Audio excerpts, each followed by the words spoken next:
Assalamualaikum warahmatullahi wabarakatuh. Kita berdoa, Ya Allah, Ya Tuhanku, permudahkanlah kehidupan kita di dunia dan akhirat, Ya Allah. Ya Allah, Ya Tuhanku, Kau jauhilah, lindungilah kami daripada wabak penyakit virus, coronavirus, Ya Allah. Kau sembuhkanlah mereka yang sudah terkena virus ini dan Kau pulihkanlah keadaan dunia pada hari ini supaya kami dapat terus menjalani kehidupan kami sehinggalah kami dijemput pulang oleh-Mu, Ya Allah. Tuan-tuan dan puan-puan, semalam kita bercakap bab 19 ya. Daripada buku Beri 2 minit, siri Tazkirah 5 minit. Tazkirah 5 minit berdasarkan buku Beri 2 minit. Tapi saya tak sedar sebab 2 minit ni dia ringkas sangat. Saya dah melangkau. Saya dah bercakap bab 20 pun. Serta dia berkait rapat. Jadi semalam tu bab 20 dan juga bab 19. Jadi hari ini kita teruskan dengan bab 21, anak perempuan. Tajuk dia anak perempuan.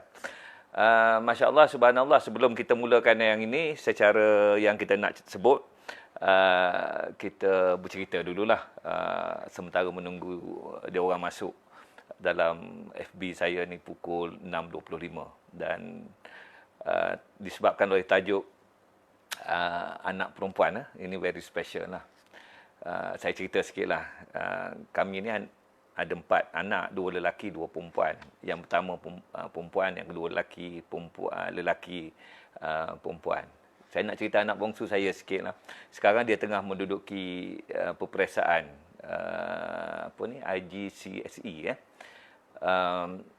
dan kerana peperiksaan ini sepatutnya bulan 5 ni lah, tetapi dibatalkan.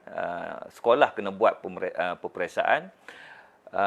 Kemudian dia orang akan mempertimbangkan. Tak payah ambil exam lah. Jadi inilah satu-satu anak yang tak ada exam langsung dalam hidup dia. Exam besar lah yang macam orang lain. Dia tak ada UPSR, dia tak ada PMR, dia tak ada SPM. Dan saya bersyukurlah tak ada exam ni. Tak ada exam yang besar yang seolah-olah kalau kita ni fikir bersiap nak pergi ambil exam besar. Kenapa? Anak yang perempuan ni, dia selalu nervous. Asal ada nama exam je sakit perut. Dan kemudian satu yang saya perhatikan,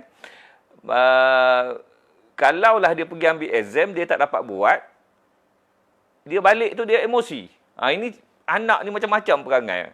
Dan ada masa je dia balik-balik menangis. Pasal apa pula menangis? Dan saya tahulah dia tak boleh jawab exam dia. 2 subjek yang dia paling sukar sekali, fizik, matematik. Betul lah tu, berkait lah tu. Matematik dengan fizik. Ramai budak-budak kita memang lemah matematik, fizik. 2 subjek inilah. Saya tak pernah, anak-anak saya tak pernah tanya pun nak tuition ke tidak ke nak apa. Tetapi akhirnya dia sendiri yang minta. Dia kata, "Ya, boleh tak nak bagi adik-adik," dia bahasa diri dia, adik-adik Sofia nak tuition matematik dengan nak tuition fizik kalau boleh lah. Okey, kalau nak tak apa. Sebab saya belajar dah daripada Amirul, kita paksa dia ambil tuition, dia tak nak. Dan bila tak nak, dia dia tak ada datang daripada hati. Jadi bila anak ni minta sendiri, saya okeylah. Cikgu matematik saya yang mengajar datang ke rumah ni masih tersadai dekat Kuantan tu, COVID-19. Dan cikgu fizik yang lain pula. Tuan-tuan dan puan-puan, apa yang saya nak ceritakannya, saya terkenang. Terkenang macam mana? Anak aku seorang ni, ya Allah, boleh menangis tak boleh jawab exam. Dan satu hari saya lepas semayang, saya pun pusing. Adik, ayah dah tahu dah adik ni ikut perangai siapa. Menangis bila tak boleh jawab exam. Siapa? Ayah lah tu. Dulu baru saya teringat. Saya menangis bila dapat 60/100. Periksa sekolah rendah dulu. Oh, dia ada juga genetik perkara ini. Maksudnya keturunan. Walaupun tidak dibuktikan secara saintifik. Tak boleh. Saya mana boleh kalah dulu. Mana nak periksa nombor 1 je. Kalau dapat nombor 2, nombor 3 tu, memang tak boleh. Tapi macam itulah dalam hidup kita, mana boleh nombor 1 selalu, mana boleh dapat markah yang tertinggi. Ada orang yang lebih pandai daripada kita. Kita akan jumpa lah. Kalau kat sini kita pandai, nanti masya-Allah subhanallah kita akan jumpa dengan orang yang lebih pandai, orang yang lebih berilmu. Dalam hidup kita ni jangan berasa kita pandai. Janganlah. Tapi kita boleh berusaha, tuan-tuan dan puan-puan. Dan budak-budak zaman sekarang ni dia berbeza. Pagi tadi masa duduk bersahur tadi, saya beritahu pada Sofia. Saya kata, kakak, adik lepas saja habis exam. Besok habis exam dia hari ni satu paper, besok satu paper lagi. Hari ni lepas saja habis exam ni, adik carilah course apa yang adik nak. Cari universiti mana yang nak yang offer yang dia nak. Dia nak ambil multimedia lah akhirnya dia buat keputusan. Tapi saya terkejut bila dia kata pada saya, "Ayah, boleh tak masuk universiti dulu sekejap? Adik nak break lah." Saya pun tengok muka dia.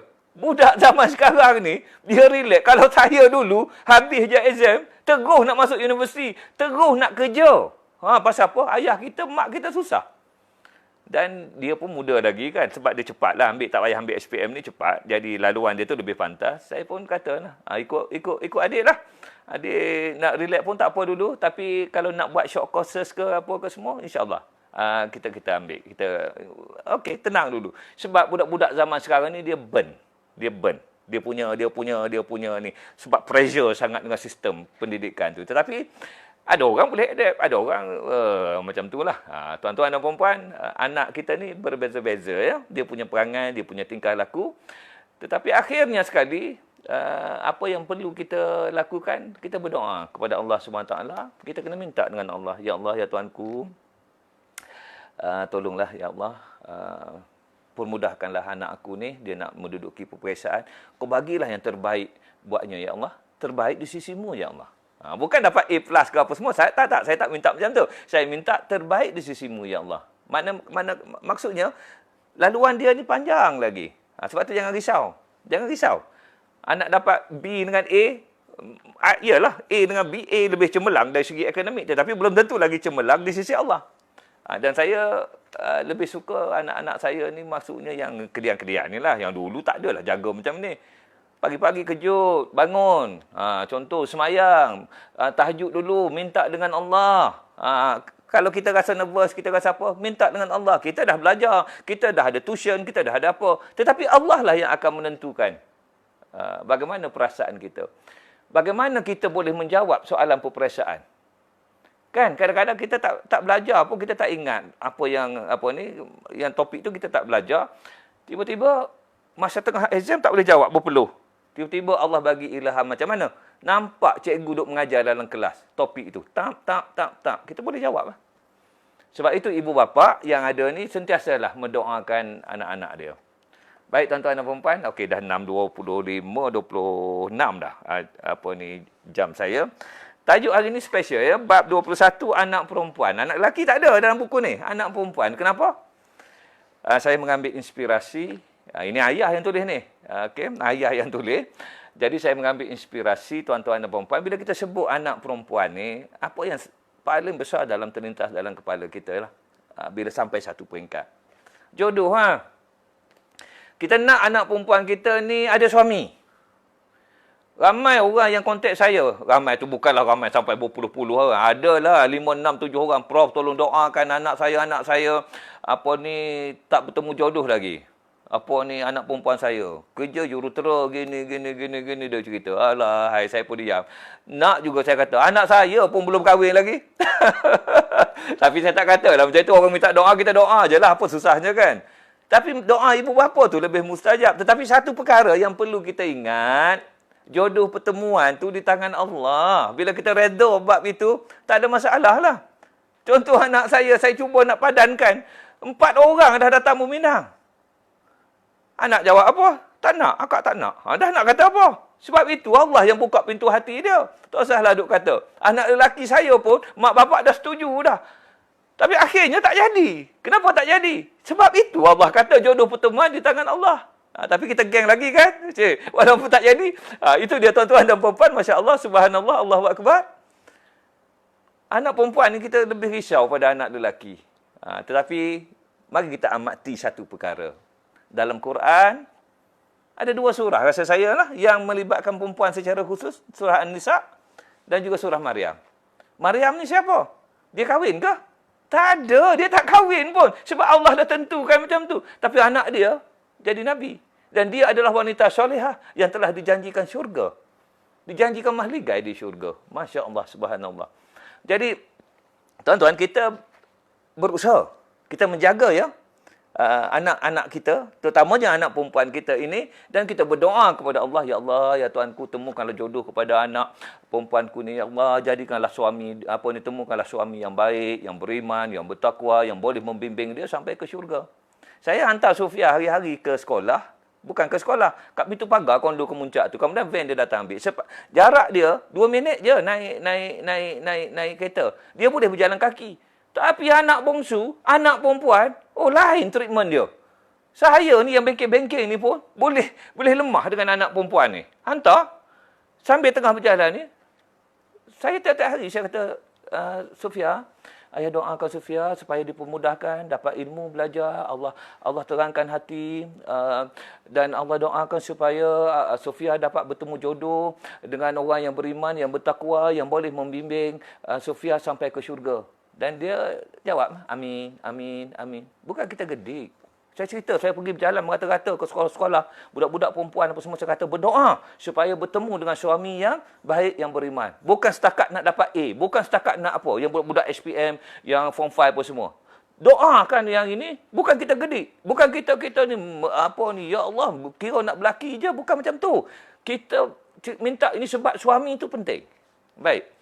Dan mak ayah ni, dia jaga anak dia. Ya Allah, Akbar. Ini saya kenang balik ya. Sebab tu saya kata hari ni santai sikit lah. Masa saya di UiTM, saya berkenalan dengan Roza. Saya ni orientation committee. Jadi, saya part 6, semester akhir lah. Roza baru masuk. Jadi, kita mengacau lah budak-budak ni. Zaman dulu punya cerita. Okey lah, saya rasa dia suka kat saya. Saya rasa lah, saya perasan lah. Dan bila cuti semester, saya telefon lah ke rumah. Cuti, lama tak bercakap ni. Dan dulu mana ada handphone. Saya pula budak kampung, budak miskin, bukan orang kaya. Jadi, nak bercakap dengan Roza. Duit tak ada. Telefon, pakai reverse charge. Dan mak dia angkat di segamat tu, mak dia yang angkat. Reverse charge. Dulu, budak-budak zaman sekarang mana reti tu. Semua pakai handphone direct je kan. Reverse charge ni maknanya, operator akan tanya, Tuan, puan boleh terima tak panggilan yang ni daripada ni untuk reverse charge? Dia terima. Mak Roza ni terima. Dan dia tanya nak bercakap dengan siapa? Saya kata nak bercakap dengan anak puan. Roza ada. Awak ni siapa? Siapa-siapa macam mana makcik? Saya jawab dia. Siapa-siapa tu macam mana? Yalah makcik nak tahulah awak ni kawan ke? Sahabat ke, abang angkat ke, atau sepasang kekasih. Ya Allah, Mak Roza jawab macam tu. Tapi saya macho. Saya relax ya, bertenang. Makcik, saya ni baru je berkenalan dengan anak makcik. Saya tak tahulah, tapi saya suka kat dia. Saya jawab macam tu. Jadi Mak Roza mati kutu. Dan tuan-tuan dan perempuan, dia panggil Roza bercakap. Sebulan kemudian saya telefon lagi, reverse charge lagi. Dia angkat lagi, mak dia yang kontrol anak dia. Dan dia tanya saya, sekarang makcik nak tanya betul-betul ni. Awak ni siapa dengan Roza ni? Macam mana makcik? Yalah, macam makcik beritahu dululah. Adakah sahabat ke, rakan ke, adik angkat ke, atau sepasang kekasih? Makcik yang akhir sekali kot. Saya jawab macam tu. Dia pun lemah. Tetapi tuan-tuan dan puan-puan, pesan yang sama juga saya beritahu pada anak-anak perempuan saya. Kalau awak ada orang nak kat awak, tak usahlah jalan keluar-keluar ke mana-mana. Tak usah. Bawa dia orang suruh datang ke rumah jumpa ayah. Dan kita mudahkan. Dalam ni saya tulis. Di tangan saya tak ada masalah. Engkau duit hantaran ke apa semuanya, ikut kemampuan. Saya tak ada tu. Sebab apa saya di besuk, kita tak ada hantaran-hantaran ni. Kita ada mas kahwin terus. Kalau 10,000 mas kahwin, terus dapat pada orang perempuan. Anak nak bagi pada mak bapak buat kenduri, ikut dia lah. Kenduri ni mak bapak tangguh. Bukan kita ambil daripada duit orang tu. Kita meraihkan orang. Dan sebab itu, dalam Islam, buat berpada-pada. Jangan sampai berhutang majlis perkahwinan ni. Tuan-tuan. Sikit lagi ya. Masya Allah, subhanallah, Allahu Akbar. Dan kita haraplah. Jangan risaulah. Kalau anak kita tak kahwin ke. Kalaulah Allah jaga anak kita. Yang penting kita doa. Kita risau. Tapi kita tak buat apa yang macam ayah Maryam, mak Maryam buat pada dia. Dia menyerahkan Maryam itu kepada Allah Subhanahu Wa Taala. Ini yang patut kita laku. Jangan duk bersedih sangat. Kita raikan bahawa berapa ramai di sana saya tengok baik-baik belaka yang tak kahwin pun. Dan insya-Allah Allah akan jaga mereka. Ini yang penting. Baik, kita berhenti di sini. Terpaksa holo kertas sekarang ni. Kenapa? Ya Allah, sekarang ni tinggal 9 hari lagi ya. 9 hari ataupun 10 hari. 9 hari lagi untuk Ramadan. Dan mereka yang menghadiahkan buku beri 2 minit untuk hadiah pada tuan-tuan dan puan-puan, banyaklah. Sehari ni kita ada 3. Saya ingat, saya dah catat dalam buku tu, ada lebih kurang 30 yang dihadiahkan untuk siapa yang bernasib baik, bukan bernasib baiklah, yang Roza tergerak hati nak bagi kat dia apa yang dia terpandang dalam FB Live tu. Okey, hari ni kita pilih 3 ya. J. Jamaluddin Osman, kontak saya ya. Jamaluddin Osman, Johari Wagiman dengan Zul Khairi Muhammad. Jamaluddin, Johari, Zul Khairi. Kontak saya. Besok insya-Allah kita hantar terus beri 2 minit ini. Terima kasih banyak-banyak. Assalamualaikum warahmatullahi wabarakatuh.